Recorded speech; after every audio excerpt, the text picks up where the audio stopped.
Hey everybody, welcome back to the channel, and today we're going to be giving our review for The Little Mermaid. This one we was going to skip, unless our daughter wanted to watch it, which she did, but we let her watch it over at my mom's because she had spent the week over there, and she has to watch it today when she got home. Nope, she already said she didn't like it. I know.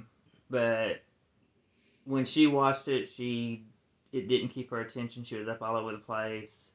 So she obviously didn't like it. I think she wanted to give it another shot, but I told her, like, no, Jenny said you didn't want to watch it because you kept moving around. And she was like, okay.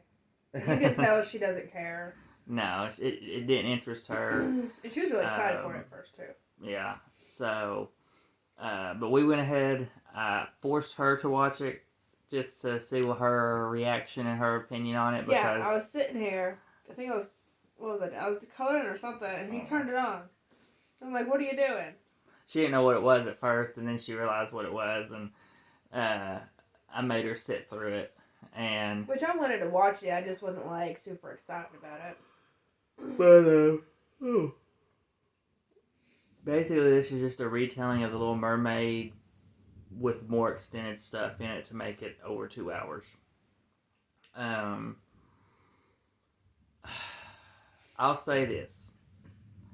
The CGI, cinematography, all that looked really good, except for the ending when Ursula is huge. And that one's a little bit tricky because you sort of expect it to be that way only because of what's going on in the movie, but at the same time, like, they kept her very shadowed, almost no light at all, to where it's super dark. You could tell they did that specifically so it wouldn't look as bad, which I think was the right choice. It was a little too dark, but at the same time, I think it would have been worse if it was lighter in the scene.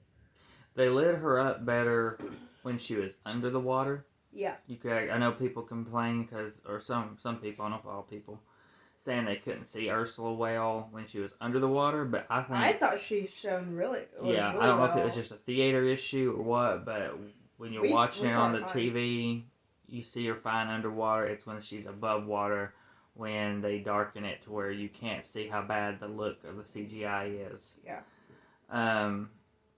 The songs, there's nothing amazing about the songs in my opinion. They're just kind of there. I don't think Eric's song that he has is anything amazing. I know people love that song. I just thought it was mediocre. Thought it was just okay, and he has good pipes. He's not a bad singer. It's just the song itself was unneeded and didn't really seem to fit in with the rest of the songs in the movie. And then there was also another song. I think it was the one when she was getting brought to the castle. That one was really needed. However, I do think that if they, obviously with them leaving that song in there, what they should have done is had Jodie Benson sing that song or sing a song for that part instead of Chloe, because she can't speak at that point, and towards the end of the song she starts singing and she's not supposed to be able to speak. So to me, that sort of didn't fit with what was going on. They should have had, like, Jodie do it, and then that way she sort of gets a part vocally in that movie. And then that way it also made sense for Chloe's character. What else you want to say about the music? I know you want to say probably more. Oh my god, I can't fathom. I can't understand why they feel they need to change everything. Like, Under the Sea, Chloe has, in part of that song, like, sort of like a backup vocal part, and it's okay, but it's not, I don't know, something about it was just off. But I feel like when Disney needs to realize when they're doing these remakes of classic, Disney movies, sometimes it's best to stick with the original music piece and stuff like that, because they tend to want to over exaggerate, or not exaggerate, but overdo things. They want to try to make it different while keeping it the same. Yeah, but But it to just me, make doesn't it work. different by adding a song or two, not changing Not the old changing the song. original songs because, and Chloe has a great voice, but when you grew up so Ariel is one of my favorite Disney princesses. It's her and Belle, and it's something that I've been hoping eventually Disney would do is a remake for Little Mermaid, but um, I feel like they would have been better for at least the original pieces that they were bringing into this movie. They could have stuck with the original pieces instead of changing it up because it was just a little too much. Part of your world was okay. It was better than what I thought it would be, but I still wasn't a big fan of it. I will say the best song was Poor Unfortunate Souls with Melissa McCarthy.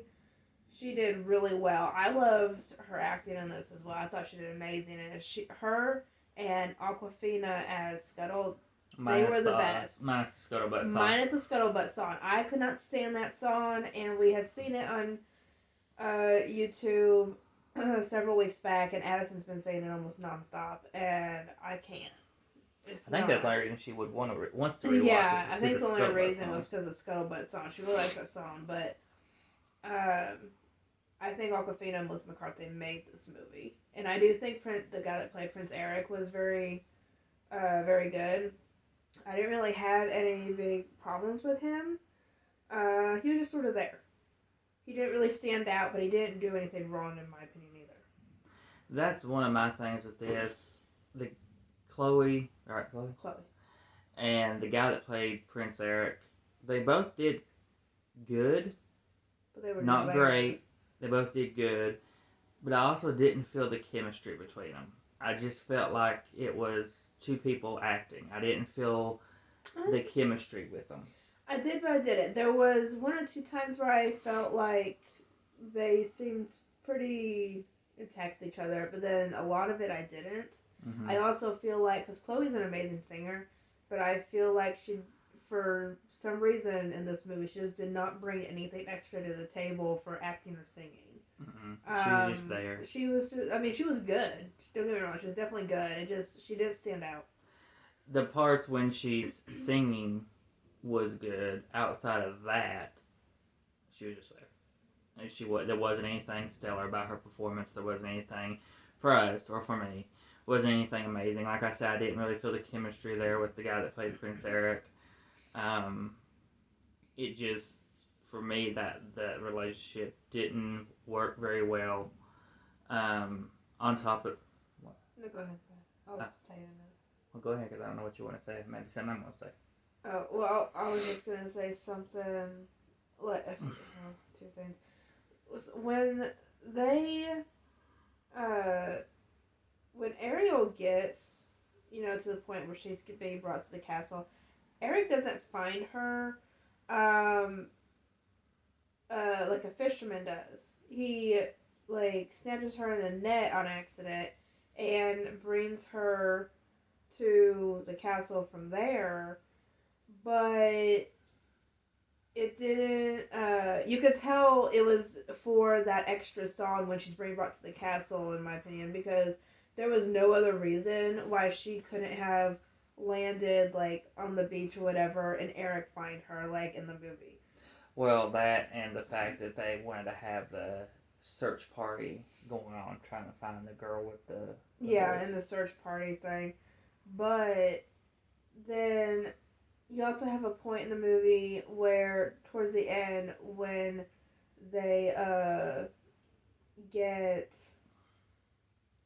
when Ariel gets her voice back, they're not on the boat like in the cartoon. They're on a balcony outside the castle, and the fall down when Ursula grabs Ariel is so long. It seems like it's supposed to be real fast and real urgent, and it didn't seem like it as much because they had such a long fall down to the water.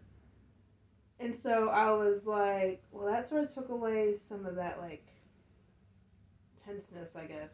Yeah, he didn't destroy Ursula by him running the boat into her. No, it was Ariel. Ariel running the boat into her and almost kind of doing the she don't need a man to save her, she can save herself thing. Yeah, which I get that, and it was fine. I mean, it didn't take away from the movie, but at the same time, that part is just a little bit different. But I feel like it just wasn't as tense because he wasn't saving her, and the fall was so long. It felt like it took forever to get to that initial point.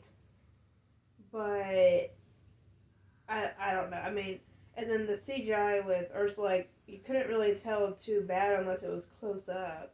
Because there was a few times where she came real close. When she was huge? Yeah. And that's when you could really tell. And then you even mentioned how when the eels had, like, disintegrated, it wasn't as, like... Dramatic, yeah, as in the cartoon.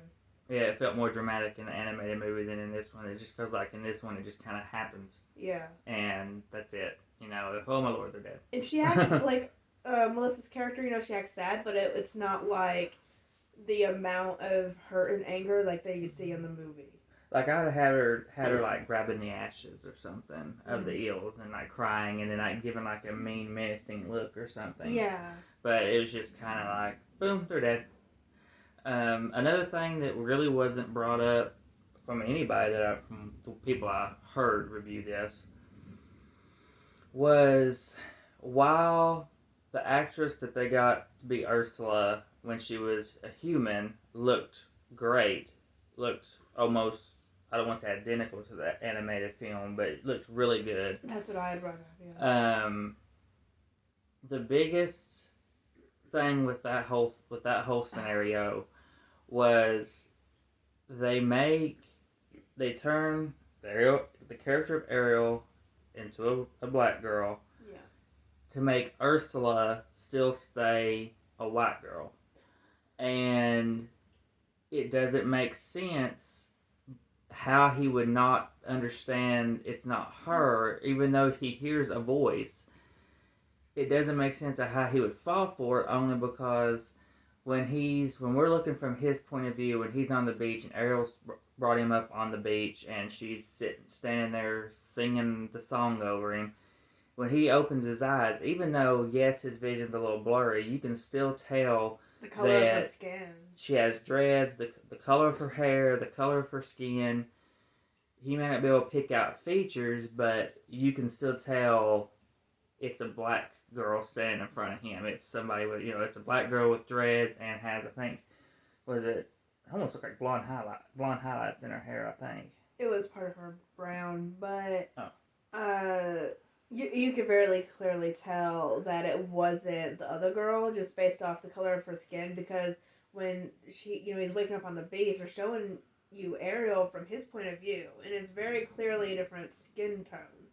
So why not make Ursula turn into a black character and as much as instead of a white character? As much as Disney changes things, that's the one thing they choose to not change. Yeah. But if you go off the cartoon, though, she is such a good choice. Because Ursula, which I think is what they were looking at. I don't think they were thinking about. She's a great choice for the character from the cartoon. Yeah, but if you're making Ariel black, you got to make sure it makes sense. Yeah, and I mean Ursula's doesn't have like a color. She's purple, so it ain't like she's white, black, Hispanic. She's just purple. She's purple octopus. Well, and Melissa wasn't as purple, but she has a purple hint to her. So they could have easily made her turn into a black female instead of it, to make it believable more to it being Ariel. Yeah. And so that was a big thing that I didn't hear anybody complain about, and I was like, how did people not complain about that? Out of everything, that's the one thing people don't even mention. Like, at least I didn't hear anybody say it. I haven't either. I mean, maybe people just got so caught up with this movie, the ones that did go to see it, because I know it took a while for it to make its money back, because a lot of it didn't really do well in the beginning. It took a little bit. I think it finally got its money back and made a little more, but it did take a while than most people would have, what Disney would have liked, I would say. But for me, I mean, the movie's over 2 hours long or something like that. It felt like it dragged just a little bit. It felt like it dragged. I think part of that was from the 2 unneeded songs. I will say one of my favorite parts, one of my only favorite parts of that movie is seeing Jodie Benson in that freaking movie. I was waiting for it. I didn't know like what role she was playing. So when she popped up, I sort of could tell when her scene started, when even though it was just like sort of the back and side of her, but I sort of thought it looked like her, and sure enough, when they showed her front on, it was her, and I was so excited. What I would give to meet that woman. But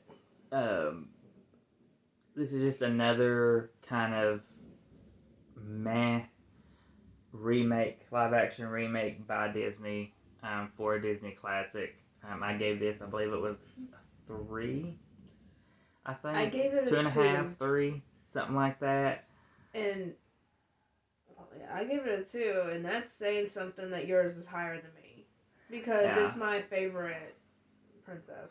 Which I told her, I figured mine would be a little higher just because she is such a Ariel fan that I knew it would be a lot lower for her if she hated it, which she did. Yeah. So I'm a little bit more critical because of it, and I understand some stuff is going to be different, but at the same time, sometimes it's better to leave certain things alone. And they didn't change as much as they had in some of the other live actions, in my opinion, but at the same time, it was still too much. I feel like this one probably should have been left the way it was, and that'd be it. And now we get the joys of Snow White next, and the turmoil surrounding Snow White because of I hate the Zegler. Classic I think it's her last name. Know if Rachel Zegler, running her mouth and talking trash about the original Snow White, and I don't know. On top of all the other issues with I didn't like the classic they Snow White. I didn't like whoever did the Snow White and the Huntsman movies. I'm not a big fan of Snow White, so I don't know if I watched that one because I probably just not like it. I think me and my friends talked about this. I think they just need to drop it onto Disney Plus. Forget the theater. Yeah, because I don't think I don't think it's gonna make enough money in theaters with everything going on. I think it'll make some, but I think it would end up being a flop. Yeah.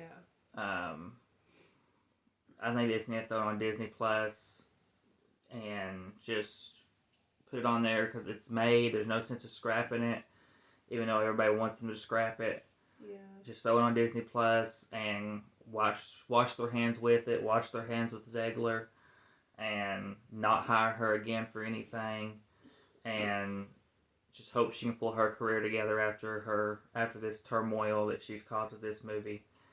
Yeah, it was a very bad decision for her to do that while she's still promoting and working on this movie. That was a very bad choice. Yeah. So we'll see what the trailer looks like when that drops, but I don't have no high hopes. These live action Disney remakes have been very lackluster for me. Well, so. I will say, out of all the live actions that they've made for like Disney stuff, Little Mermaid and Beauty and the Beast are actually still my top 2. That's pretty bad when Little Mermaid's a 2.5.